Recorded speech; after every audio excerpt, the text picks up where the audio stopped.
Hello বন্ধুরা, কেমন আছো সবাই? সিম্পলি আবান্তিকার নতুন একটি ব্লগে তোমাদের স্বাগত জানাই। তোমরা তো জানোই আমরা বাউন্ডুলে ঘুরি। ছোট্ট ছুটি মানে আমাদের কাছে মুক্তির আনন্দ। আজকে এই সুন্দর সোনালি সকালে মুক্তির আনন্দ নিতে আমরা পাড়ি জমিয়েছি অস্টিনের হ্যামিল্টন পুলের উদ্দেশ্যে। আমাদের বাড়ি হিউস্টন থেকে হ্যামিল্টন পুলের দূরত্ব প্রায় 205 মাইল, যেতে সময় লাগছে প্রায় 4 ঘন্টা। হ্যামিল্টন পুলের জন্য অ্যাডভান্স স্লট বুক করতে হয়েছে এবং সেটাই এখন আমরা শো করছি। আজকে আমরা চলে এসেছি হ্যামিল্টন পুলে।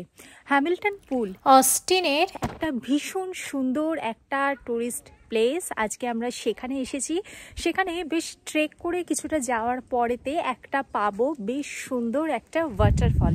যদিও সেই ওয়াটারফলটাতে এখন অতটা জল নেই, 2021 সালের পর সেখানেতে জল কিন্তু বেশ কমে গেছে। আগে বেশ আরও সুন্দর লাগতো। আমরা সেটা দেখার উদ্দেশ্যেই আজকে আমরা এই হ্যামিল্টন পুলে এসেছি। আজকে সারাদিন আমরা স্যান অ্যান্টোনিওতে থাকবো। এখানেতেই আমরা দিনটা কাটাবো। এখানেতে আছে ভীষণ সুন্দর একটা প্রাকৃতিক দৃশ্য, আর সেটাই আমি শেয়ার করছি তোমাদের সাথে। বেশ এই রাস্তা ধরেই বেশ অনেকটা আমাদের ট্রেক করেই হ্যামিল্টন পুলেতে যেতে হবে। চলো সেই রাস্তাটাই তোমাদের সাথে শেয়ার করি। হ্যামিল্টন পুলে পৌঁছে গাড়ি পার্ক করে এবার আমাদের যাত্রা শুরু ট্রেক করে। এই পথ ধরেই চড়াই উতরাই পেরিয়ে আমাদের হ্যামিল্টন পুলের উদ্দেশ্যে যাত্রা করতে হবে। হ্যামিল্টন পুল, যেটা 2021 সালেও প্রচুর জল দেখতে পাওয়া যেত, সেটা এখন লাস্ট 2 বছর একটু কম বৃষ্টির কারণে এখন অবশ্য আর অতটা জল দেখতে পাওয়া যায়নি।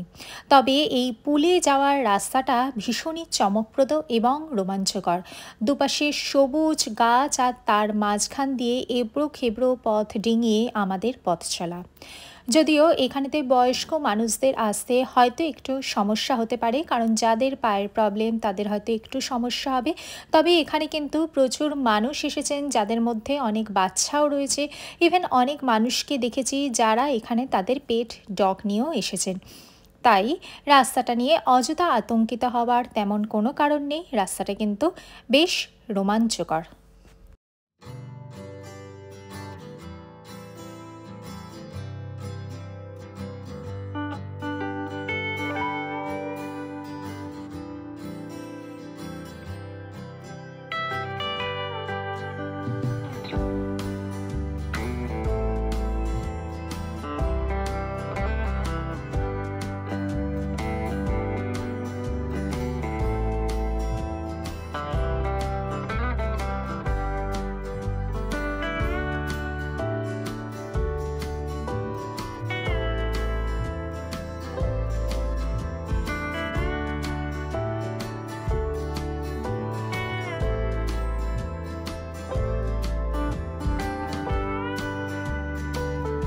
এই হ্যামিল্টন পুলে আসার জন্যে রিজার্ভেশন করতে হয়। এই পুলটি ওপেন থাকে সারা বছরই, তবে 9টা থেকে 12:30 পর্যন্তই টাইম হচ্ছে এই পুলে ভিজিট করার জন্যে। আমরাও অনলাইনে অ্যাডভান্স এই হ্যামিল্টন পুলটা রিজার্ভ করে রেখেছিলাম এবং এখানেতে পার্কিংও এখানেতে অ্যাভেলেবেল। আর এই রাস্তা ধরেই আমাদেরকে কিন্তু চড়াই উতরাই বেরিয়ে বেশ কিছুটা পথ আমাদেরকে অতিক্রম করতে হচ্ছে। এই পথটা কিন্তু যেতে আমাদের বেশ ভালো লাগছিল। চারিধারে সবুজ গাছপালা, তার মাঝখান দিয়ে রাস্তা। চলো দেখা যাক আর কতটা আমাদেরকে যেতে হবে।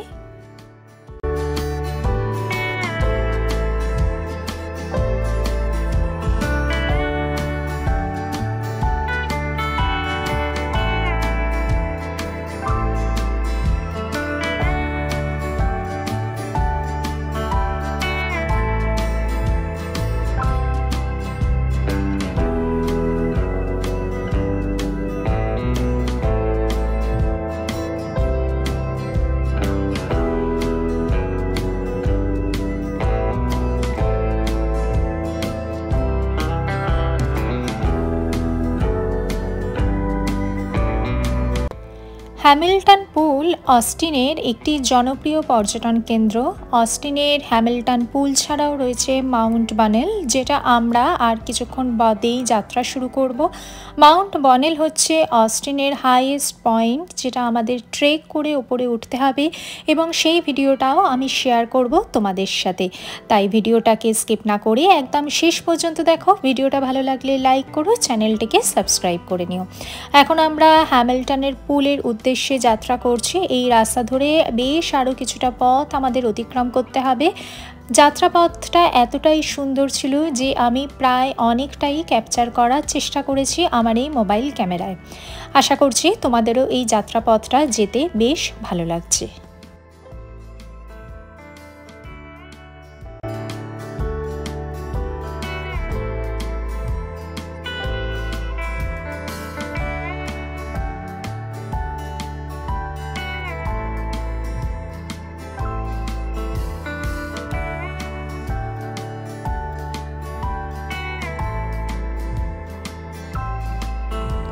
অবশেষে আমরা প্রায় পৌঁছে গেছি হ্যামিল্টন পুলে। এই সাঁকোটা পেরোলেই পেয়ে যাব হ্যামিল্টন পুল।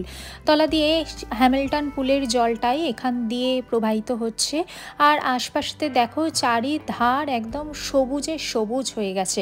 আর এখন যেহেতু শীতকাল, তাই হয়তো এখানেতে জলের পরিমাণ তেমন নেই। শীতকালটা প্রায় শুষ্কই বলা যেতে পারে। 2021 সালে প্রচুর বৃষ্টি যখন হয়েছিল, তখন এখানেতে প্রচুর জল প্রবাহিত হয়েছিল। তারপর থেকে কিন্তু এখানেতে জলের পরিমাণ ভীষণই কমে গেছে, কারণ এই অঞ্চলেতে বৃষ্টিপাতের পরিমাণ কিন্তু অনেকটাই কমে গেছে। আর দেখতেই পাচ্ছ পুরো সবুজ জল। এখানেতে অনেক মানুষ সুইমিংও করে থাকেন, যদিও এই মুহূর্তে কারোকে দেখা যাচ্ছে না। এই ওপর দিয়ে জল পড়ে এবং এখান থেকে অনেক সময়তেই ছোট ছোট পাথর খসে খসে পড়ে, এবং সেই জন্যে এখানেতে কিন্তু চারিধারে কিন্তু ওয়ার্নিং সাইনও দেখতে পাওয়া যাচ্ছে। এখানেতে বায়ো টয়লেটেরও ব্যবস্থা রয়েছে, কিন্তু পানীয় জল বা কোনো ফুড আইটেম কিন্তু এখানেতে অ্যাভেলেবেল নেই। সেগুলো কিন্তু তোমাদের নিজেদেরকেই ক্যারি করতে হবে। ফুড আইটেম অবশ্যই এখানেতে অ্যালাউ নয়, তবে পানীয় জল নিজেদেরকেই নিয়ে আসতে হবে। Thank you. Thank you. So this used to be the bottom of the ocean during the Cretaceous era, so we do find a lot of fossils. Once you start getting an eye for them, you'll see them all over the place. There's like, right here, you can see a shell imprint. Wow.